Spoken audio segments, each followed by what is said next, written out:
உங்களுடைய தாயும் தந்தையும் உங்களுக்காக நாங்கள் இழந்தவைகள் உங்களுடைய பார்வைக்கு வேண்டுமானால் எதுவும் தெரியாமல் இருக்கலாம். ஒரு தந்தையாக சில நேரம் உங்களுடைய தந்தை உங்களுக்கு கடுகடுப்பானவராக தெரிந்திருக்கலாம்.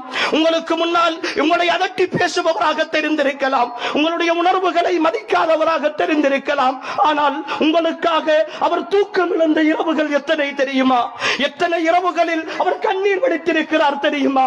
உங்களுக்கென்று ஒரு சின்ன காய்ச்சல், ஒரு தடிமல், ஏதாவது ஒரு வருத்தம் வந்துவிட்டால் சாப்பிடுவதற்கு கூட எதுவும் இல்லாவிட்டாலும் கூட, குடிப்பதற்கு கூட எதுவும் இல்லாவிட்டாலும் கூட, என் பிள்ளையின் வைத்திய செலவுக்கு நான் செலவழித்து விட வேண்டும் என்று தன் வருமானங்களை எல்லாம் செலவழித்து விட்டு அடுத்தவர்களிடத்தில் கடன் கேட்டு கை கட்டி நின்ற பொழுது அவருடைய உள்ளம் அழுது அழுகைகள் உங்களுடைய வார்த்தைகளால் சொல்லி முடிக்க முடியுமா?